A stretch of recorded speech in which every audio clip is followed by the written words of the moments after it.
There are foods that every Canadian household served in the 1980s that completely disappeared by 1995.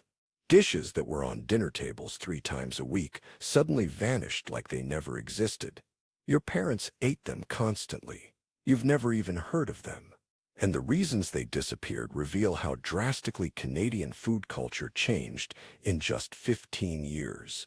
If you grew up after 1990, these 20 meals will seem like fever dreams.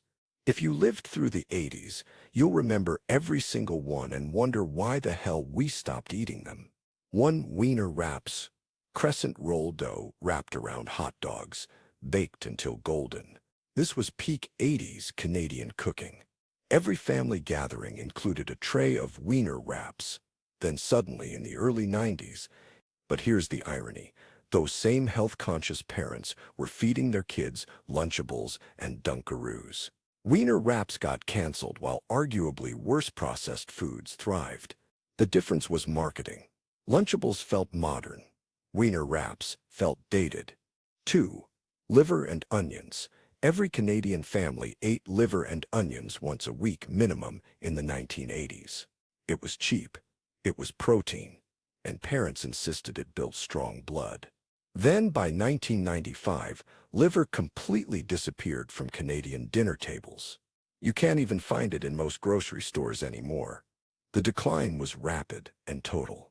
In 1985, Canadian households consumed approximately 3.2 kilograms of liver per capita annually. By 2000, that dropped to 0.4 kilograms, an 87% collapse in 15 years.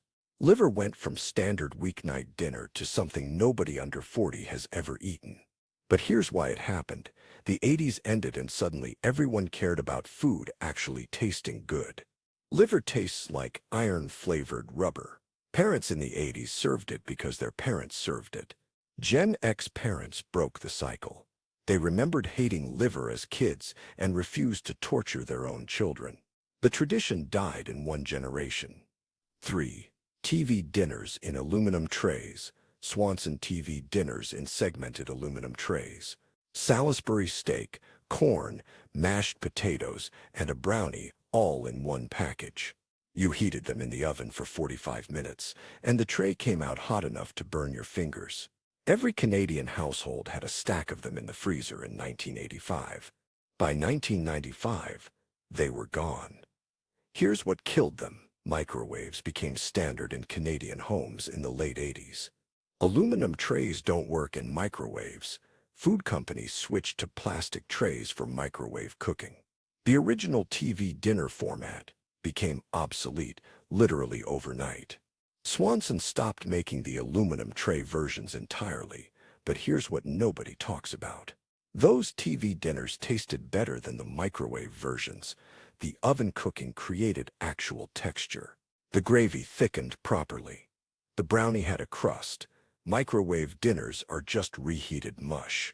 We traded quality for speed and called it progress. Spam sliced and fried in a pan was a real dinner in Canadian households in the 1980s. Parents served it with potatoes and vegetables like it was actual ham. Kids ate it without questioning what was in the can. Then by the early 90s, Spam became a punchline, a joke food that nobody ate seriously. The cultural shift was devastating for Spam sales.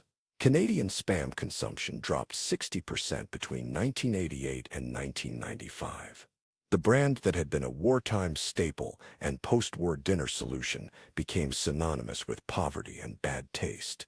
Comedy shows mocked it. Kids at school made fun of anyone whose parents served it. But here's the truth about why it disappeared. Spam didn't change. Our standards changed. In the 80s, processed meat was normal. By the 90s, people started reading ingredient lists and realized Spam was mechanically separated pork mixed with salt and preservatives. Once you know what's in it, you can't unknow it. 5. Jellied salads, Jell-O with vegetables, fruit, or even meat suspended in it. This was served as salad, lime Jell-O with shredded carrots and mayonnaise. Orange Jell-O with mandarin oranges and cottage cheese. These were legitimate side dishes at Canadian dinner tables and holiday meals throughout the 80s. Then suddenly, they vanished. By 1993, jellied salads went from holiday staples to nostalgic jokes. Nobody under 35 has ever eaten a salad made from gelatin. The entire category of food disappeared so completely that younger Canadians don't believe it was real. Here's why it died so fast.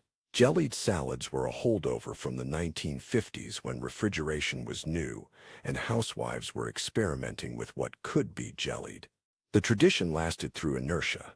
By the 90s, Gen X hosts refused to serve gelatinous vegetables at dinner parties. The format was too absurd to defend. One generation said no, and the entire food category ceased to exist. 6. Tuna noodle casserole, reg noodles, canned tuna, cream of mushroom soup, frozen peas, topped with crushed potato chips. This was a legitimate weekly meal in Canadian households, not a Depression-era recipe that lingered. An actual standard rotation dinner that families ate regularly until the mid-90s. The decline was cultural. In 1989, tuna noodle casserole appeared in 40% of Canadian household dinner rotations according to food industry surveys. By 1999, that dropped to 8%. The casserole went from standard to rare in one decade. But here's what replaced it. Boxed pasta dishes like Kraft Dinner and pre-made pasta sauces. We didn't stop eating quick pasta meals. We stopped making them from scratch using canned soup. The convenience increased, but the food got worse. Tuna noodle casserole at least had vegetables. Kraft Dinner is just refined carbs and cheese powder. Bologna sandwiches, thick slices of bologna on white bread with mustard. This was standard lunch for Canadian kids throughout the 80s. Parents bought bologna by the pound, and kids ate it without complaint. Then by the late 90s, bologna became the meat that only poor people ate. The social stigma killed it. In 1987, bologna was the third most purchased deli meat in Canada after ham and salami. By 2002, it had dropped to 8th. Sales collapsed by 65% in 15 years. The meat didn't change. The perception did. But here's the class dynamics nobody discusses. Bologna is still sold in grocery stores. Poor families still buy it because it's cheap. But middle-class families stopped buying it entirely. It became a class marker. If your kid had bologna sandwiches at school in 2005, other kids noticed. The food became social suicide. Kraft singles. Those individually wrapped orange squares weren't a joke in the 1980s. They were legitimate cheese. They put them on burgers. Kids ate them as snacks. Nobody questioned whether they were actual cheese. People started calling them cheese product, and Kraft singles became something you ate, ironically, or not at all. The sales data tells the story. Kraft singles were the top-selling cheese product in Canada throughout the 80s. By 2000, sales had dropped 35%, while actual cheese sales increased. People didn't stop eating cheese on sandwiches. They stopped eating Kraft singles specifically. Here's what happened. Information happened. People learned that Kraft singles contain only 51% actual cheese. The rest is milk protein concentrate, whey, and emulsifiers. Once Canadians knew it wasn't real cheese, they couldn't pretend anymore. The orange squares are still in stores. Add ground beef and water. Cook for 15 minutes. This was dinner multiple times per week in Canadian households. Parents served it proudly. Kids ate it without realizing they were eating chemically flavored pasta with mystery meat. Then, by the late 90s, it became the meal you hid from guests. Hamburger Helper went from acceptable weeknight dinner to something you were embarrassed to admit eating. Sales didn't collapse completely, but cultural acceptance did. But here's the honesty nobody wants to face. Hamburger Helper still tastes exactly the same. It didn't get worse. Our standards got higher, or at least our perception of standards got higher. People stopped eating obvious box meals and started eating frozen skillet meals that are basically the same thing in different packaging. Campbell's Chunky Soup parents opened a can of Campbell's Chunky, heated it up, and called it dinner, not a side dish. The entire meal, soup and crackers. That was dinner for Canadian families multiple times per month throughout the 80s. By the 2000s, soup became a lunch food or a starter. Nobody serves soup as the entire dinner anymore, unless they're sick. The cultural shift was total. Soup went from acceptable main course to inadequate meal in 15 years. Here's the economic angle. A can of Campbell's Chunky cost $2 in 1985 and fed a family of 4.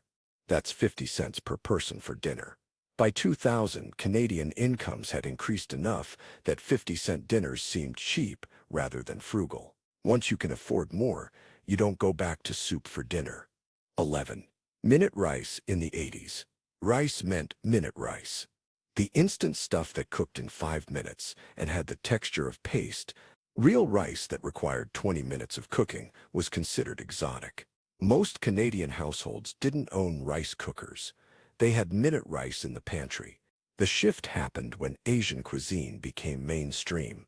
Only 8% of Canadian households regularly cooked Asian food at home.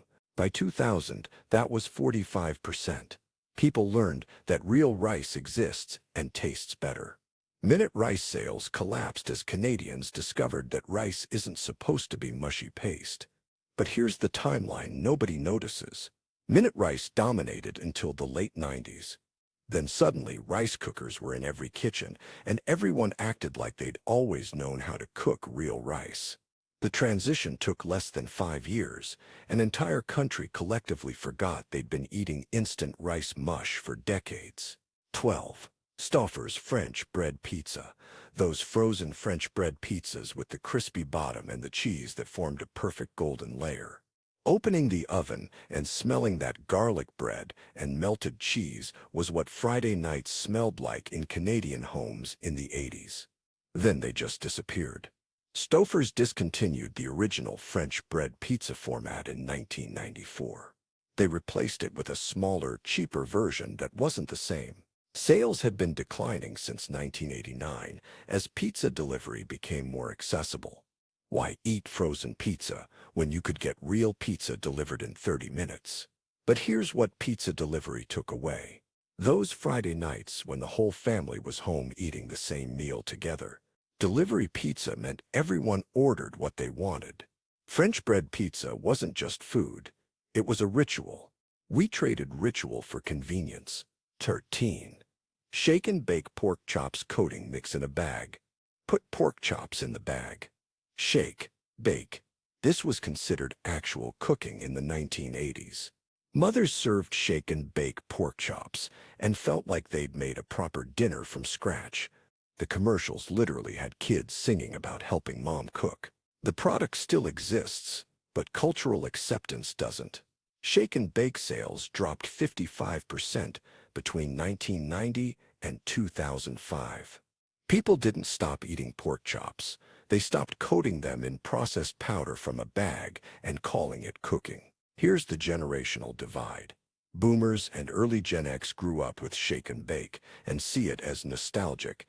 Millennials and Gen Z see it as evidence that previous generations didn't know how to cook. Both perspectives are correct.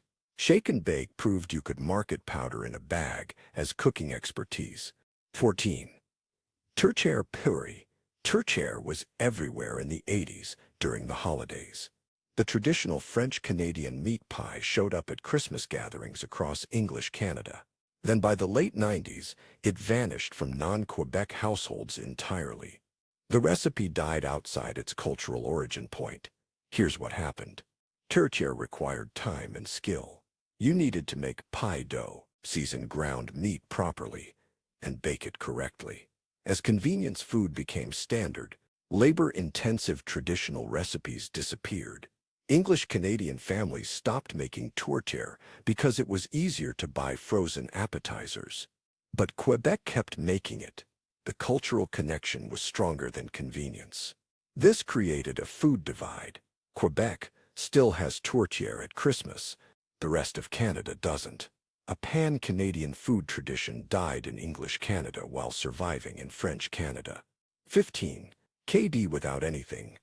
Added craft dinner. Just the macaroni and cheese powder. No added vegetables, no protein, no side dishes. Stirred in powder and margarine and served it as dinner. This was acceptable in the 80s. Just a bowl of KD. That was the meal.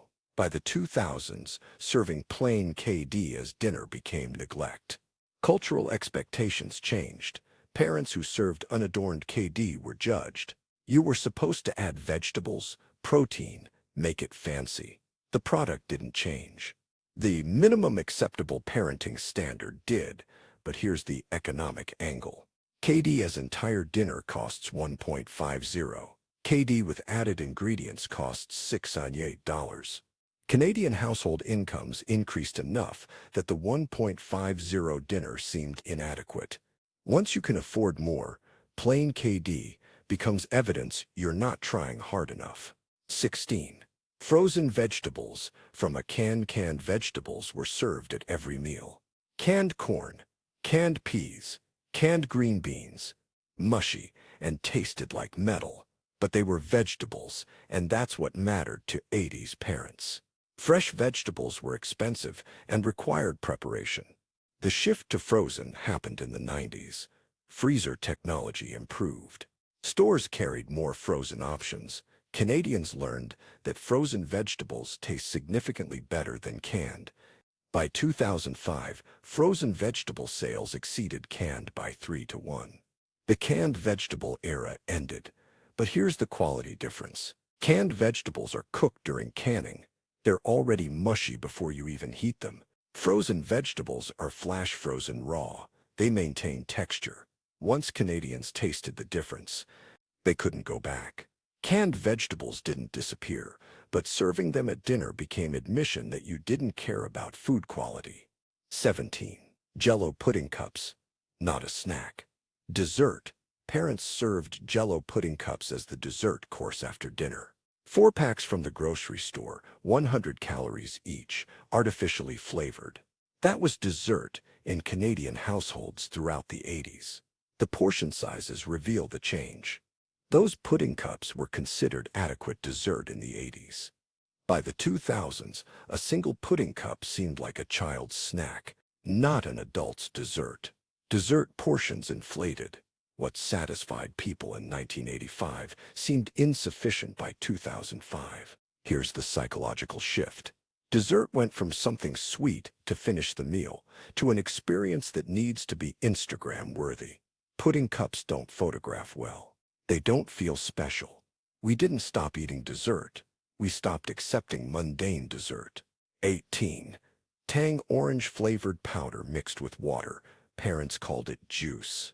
Kids drank it thinking they were having something healthy, which made it seem advanced rather than artificial. Canadian households bought Tang by the giant container. The collapse was total.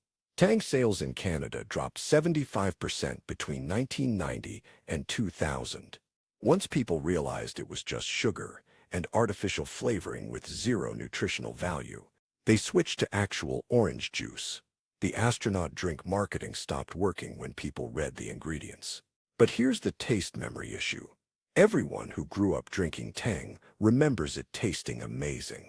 Then you try it as an adult, and it tastes like orange-flavored chemical water. It didn't change. Your taste buds did. Kids will drink anything sweet. Adults realize it's garbage. 19. TV snack trays. Those folding metal trays with the cup holder. Every Canadian home had a set. Families ate dinner in the living room, watching TV with food on these trays. Plates balanced on your lap while Hockey Night in Canada played. This was normal family dinner in the 80s. By the 2000s, this became neglectful parenting. Experts insisted families needed to eat at dining tables, having conversations. TV dinner trays went from standard to shameful. But using them went from normal to evidence you'd given up on proper parenting. Here's the class dynamics again. Working-class families still eat on TV trays. Middle-class families moved to dining tables. The social acceptability did. TV trays became markers of not caring enough about family cohesion. 20. Wonder Bread soft white bread that compressed into dough balls when you squeezed it. Wonder Bread built strong bodies 12 ways according to the commercials. Every Canadian household bought it. Sandwiches, toast, French toast. It was just bread. Nobody questioned it. Then by the late 90s, it became poverty bread. Health-conscious families switched to whole wheat and multigrain. Wonder Bread sales dropped 40% in Canada between 1995 and 2005. The bread didn't change. It became associated with families who couldn't afford better or didn't know better. But here's the nutrition reality. Wonder Bread was fortified with vitamins and minerals. It wasn't nutritionally empty, but it looked cheap and felt cheap. And once people associated it with low quality, facts didn't matter.